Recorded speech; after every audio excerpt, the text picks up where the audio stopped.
So guys, I just left Moongate Farms. So there it says right there, another kilometer and a half to go to get to there. But I was just driving and I just started crossing this bridge and I looked over to my right and I'm thinking, uh-oh. To me, it looked like an encampment, like for homeless people. So I just went for a quick little walk and then I had to come back and get the camera because it is not for homeless people. To me, it looks like a paint gun range. So I come up here and I see, okay, there's a picnic table and a bit of a shelter, makeshift shelter. And I'm like, okay, this is still kind of a little bit on the strange side. And if you come out here, you'll see.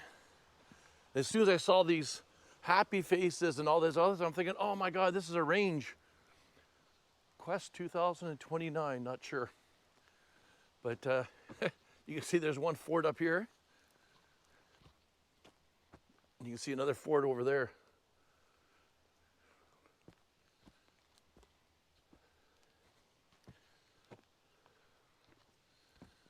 There we are. Defending the fort.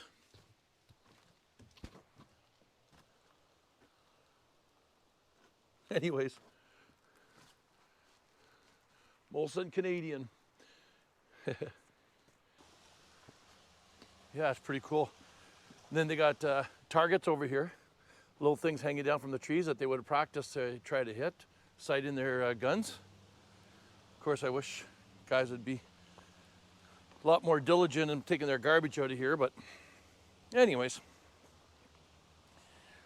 still kind of a cool find.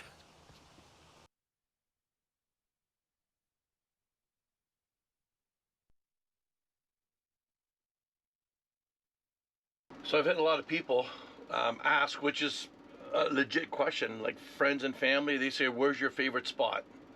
And I still say it's Vancouver Island and BC in a whole. But it's like, where's my exact spot? I can't say, because every time you go somewhere that's epic, you go to another place that's epic, and you just keep, like, I mean, I just woke up an hour ago and this is my view from my camper. So how do you say, yeah, no, this is going to be my favorite spot, because who knows exactly where I'm going to be tomorrow and what view am I going to have. Now, one thing that's common is I know this is the view I want. So that's the easy part. But to sit there and say, no, this is the only spot right here, well, it's not. So does that make sense, guys? I hope. So I got here late last night. Basically, it was pitch black in like half an hour, so I never got really to see anything. I was just very thankful I got off those roads and stuff and got here while I could still see. So my plan today is to look at the map a little bit closer and then go for a walk. And just from what I've seen out here, and I'll show you, I'm just, and I don't know. I don't know at all. But I'm thinking at one time they dropped logs into the water here because there's massive poles that are coming out from the bank that they look like they would have put logs on, and maybe they had a barge out here and they rolled the logs on these big poles, which are another big logs, onto the barge, and then that's how they got them out of here. I'm only assuming, of course. I'll show you and then you guys decide.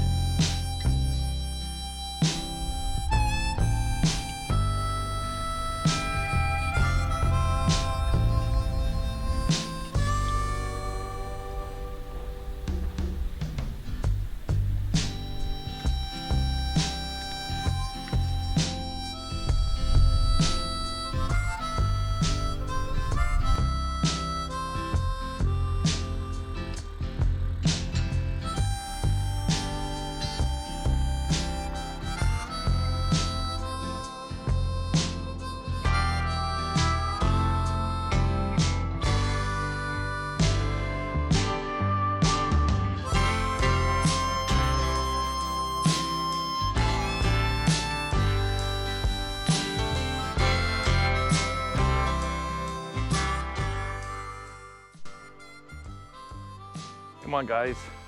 Do not leave your fishing line like this.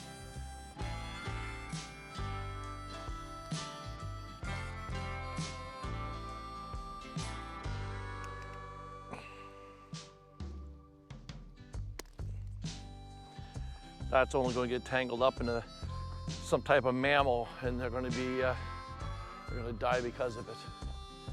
I wish people would have a brain more than they do, but I think it's few and far. Common sense, I think, left many, many years ago. That's the problem. There's Loess Lake right here.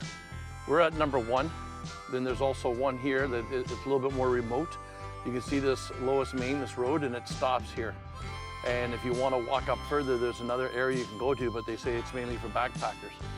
But there's a road on the other side of the lake, and I've actually seen the trucks coming down along here, the logging trucks. But I mean, look at all these spots here. And up there, those are all spots to go to. So like this one here, you can see that's the 101 Sunshine Coast. And then it comes up here and you can drive up and you can either go to this one or this one. These ones here, this red, is more of a hiking trail, so they'll be like tenting. But anything with a dotted line means that's a logging road. So you could technically come up here and stop at all these ones if you wanted to. Pretty cool. But there's this many on such a small little area. And like I said, have I found garbage? Of course, you can find garbage if you try hard enough anyways. But I've actually, I'm quite surprised. It's not as bad as a lot of the places I've visited. So good job, guys. Keep it up.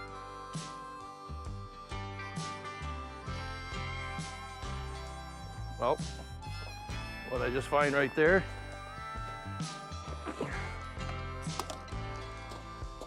gin. Fishing, but if you actually see what this beach looks like and you see what the water looks like, I see nothing but sticks poking out of the water, and I can see logs all over the place here. So you know what? I don't feel like donating any more lures to a lake. I think unless you're out there fishing in the middle or whatever, there's just way too much wood. I'm assuming this lake was never this high to begin with, and I'm assuming, like, I mean, that's why there's trees out there. So I'm assuming there's a lot of dead growth underneath there. So as you can tell by the beach too, was a lot of trees here at one time. A lot of big ass trees. But yeah, I mean, well, I suppose, like you can see a big log sitting right there. I suppose if I had a floating lure, something that stayed on the water, I can use it. But these are bags that firewood comes in. Of course, they left that behind, but anyways, I got the fishing line and a can now that go in the bag, and I'll be taking that out with me.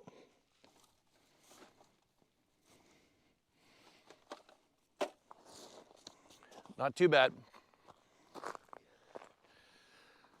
Could always be worse than that.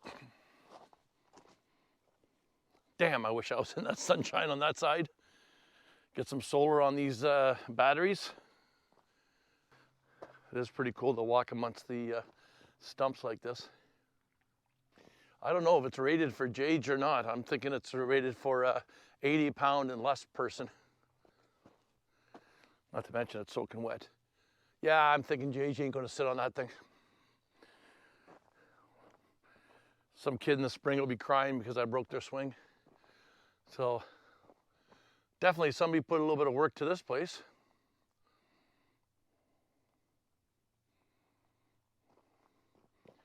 Made themselves a little seating area, dug it down a little bit so it's level.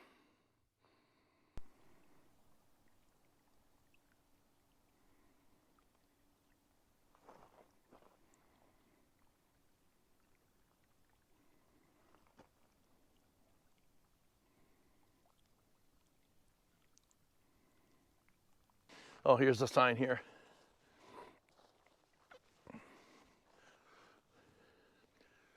So that's where we are. So whenever I say we, I'm talking about me and my truck camper. Bear. Yo, bear.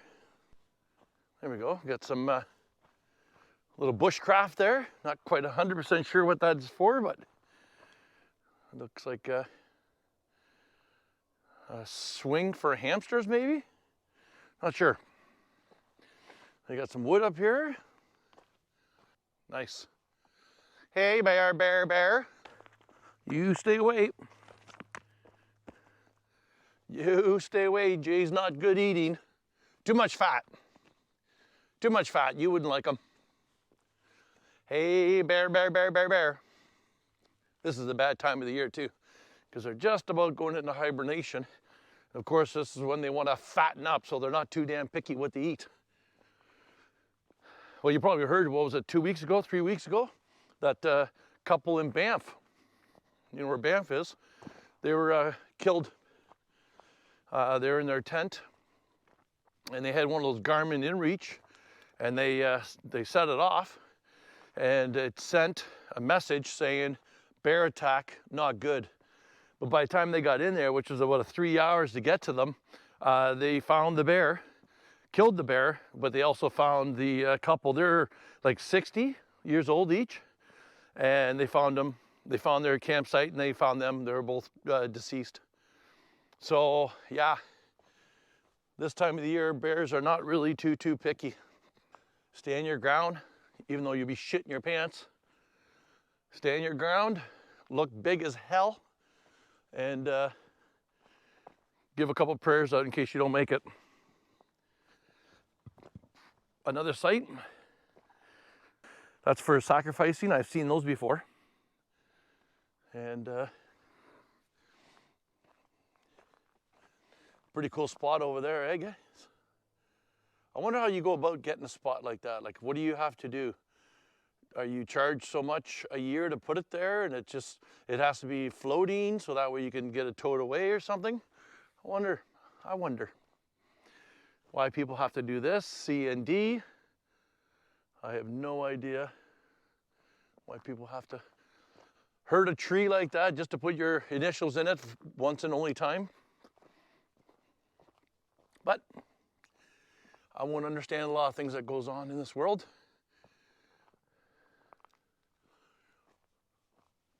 I've never seen it before, but I think that would be pretty cool if you can come across an old trapper's cabin or something like that. I've seen them on the maps, but usually they're a 5-6 mile hike in to get to them. And I'll be quite honest, they're not even half bad for garbage. I'll give them that much.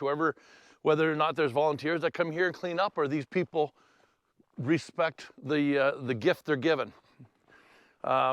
This is not bad.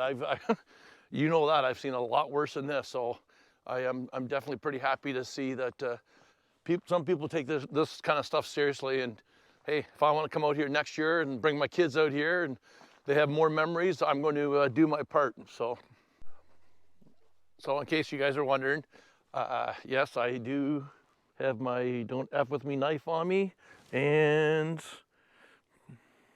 bear spray. Just in case.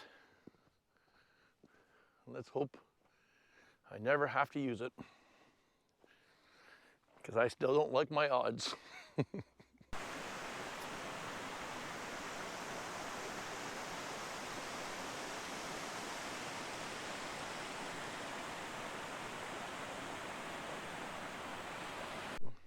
turned out to be a beautiful day. The sun's out. It's still cool. I don't even know, to be honest, but it feels like it's about 5 to 6 degrees. I was just really hoping where I'd be situated here, I'd be in the sun, but it's noon now and the sun's over there. So I think the sun's just basically coming up like this and going back down again. And if I was on that side of the lake, obviously you can see I'd be getting lots of sun, but where I'm sitting now, of course, like usual, I'm in the shade. So you can tell I was going through some low level stuff. I'm gonna break that cap. So you guys saw me put that cap, that new one on there, and I painted it, and I put that little bolt through it to hold it on there. But if I keep going through branches like that, I'm going to snap it right off. Let's just go down towards the water. I want to show you what I was talking about before. This is what I'm thinking happened. I'm thinking that's why there's a big areas in here, is for the trucks to come in, and then they would offload. You guys tell me what you think. But as you can see here, like, look at these massive logs over here. And I can only assume, of course, that the barge or what have you was down here, and then they would bring the logs down and then roll them out onto the barge possibly. Because you can see this was all built here. There's some floating docks there. They obviously have out there in the summertime. But I don't know, what do you guys think? That's what I think it is. Maybe if I run into some old boy comes out here, I'll be able to ask him. I'm sure he'd be able to tell me.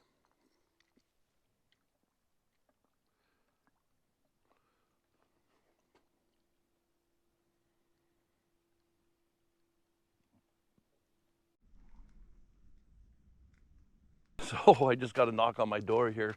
A guy's parked over here with his truck, I guess, and he's got a dead battery, so I'm taking my little porta pack here with me. Yeah, well, you never know what's going to happen. I thought I was the only one out here, but I guess I wasn't. But anyways, we'll go for a walk down here and see if we can't help this guy out. You got to invest in one of these things. You would not believe how many people I've boosted with this thing. I seem to come across a lot of other people. So I haven't even looked under the hood yet. Yeah, well, you might want to. New battery? Well, I'll lift that up and find out what you got in there for. Not right now, but just for acid, eh? Yeah, exactly. Oh, you're a lifesaver. You have no idea. Thank you so much. Well, let's get you started first. Right. Okay, go ahead and yeah. Come on. Yeah, go ahead.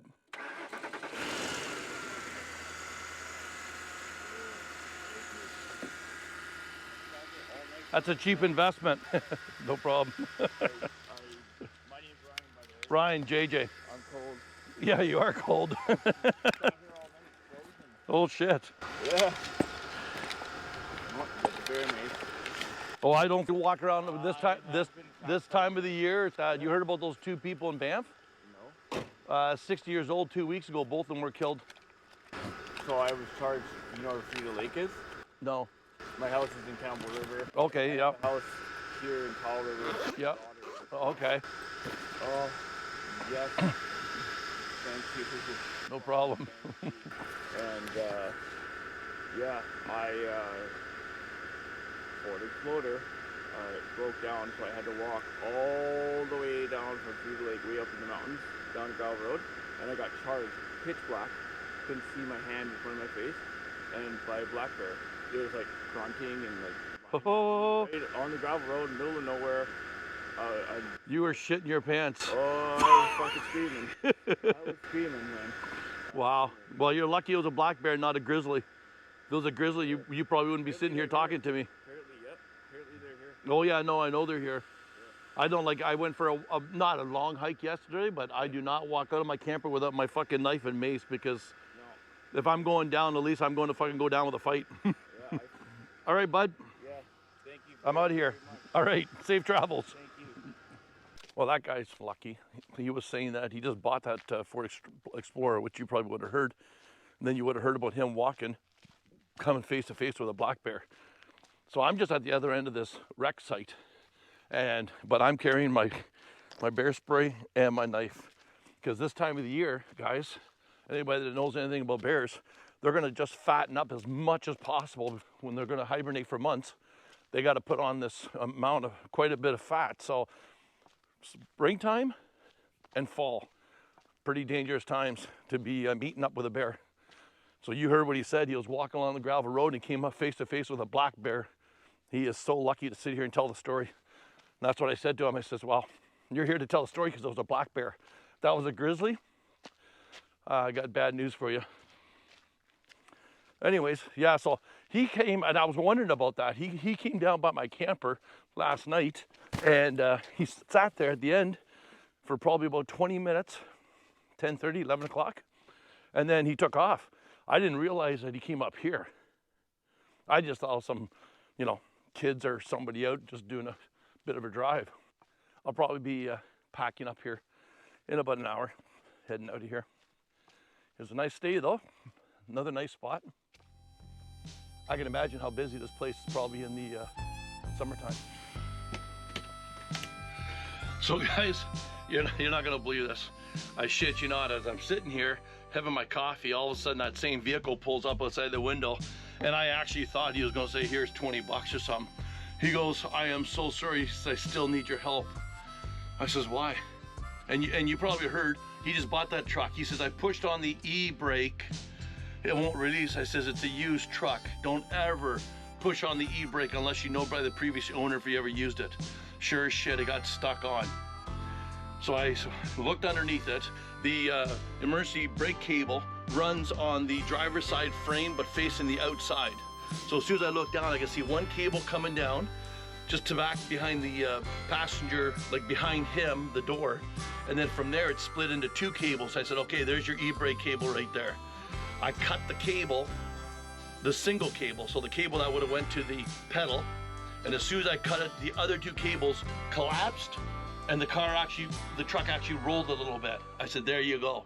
I said, so we're lucky. I says, the cables going to your brakes are not seized. It was the one cable going from the pedal down through the firewall underneath the frame. So I said, put it in neutral. He put it in neutral and the truck already started rolling backwards. I said, there you go. I says, you're still, and the pedal would not come up. And of course the switch is right there.